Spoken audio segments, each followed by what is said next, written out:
ଆଲୋଚନା କରାଯାଇଥିଲା। ସେଥିପାଇଁ ହୁଏତ ବିଳମ୍ବ ହୋଇଛି। ତଥାପି ଦୁଇଟି ଗୁରୁତ୍ୱପୂର୍ଣ୍ଣ ବିଲ୍ ବିଧାନସଭା ତାହାକୁ ପାରିତ କରିଛି ଏବଂ ମାननीय ମୁଖ୍ୟମନ୍ତ୍ରୀଙ୍କୁ ଧନ୍ୟବାଦ ଯେ ସେ ନିଜେ ଉପସ୍ଥିତ ରହିକି ଆମମାନଙ୍କୁ ଉତ୍ସାହିତ କରିଥିଲେ। माननीय उपमुख्यमंत्री मंत्रिपरिषद समस्त सदस्य शासक दल और विरोध दल समस्त जी उपस्थित थे ओडिशा स्वार्थ समस्त एक होकर निजर सुख स्वाच्छंद को छाड़ी रही निजर कर्तव्य संपादन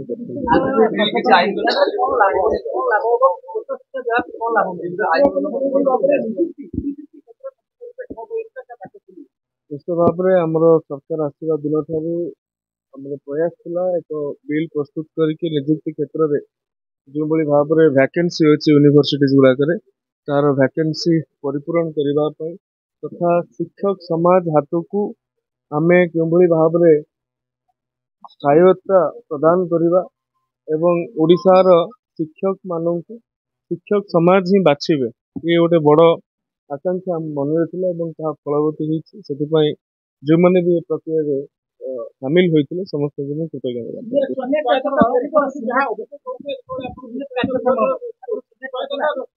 आगु सिनेट नथिला सिलेक्ट कमिटी जो वाइस चांसलर थिला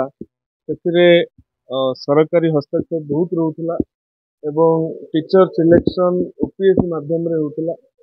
जोटा कि स्पेशलाइजेशन कोर्स आम पाइपर नथिले एमती अनेक कथा अच्छी सहित 59टी नुआ गाइडलाइन भी जोग कराई जोटा कि एनईपी इंटरफेस सहायक साब्यस्त हो तो ओडिशार शिक्षा व्यवस्था को विशेषकर उच्च शिक्षा व्यवस्था को एक संस्कार धर्मी दिगरे आगू बढ़ाई एक सहायक ना।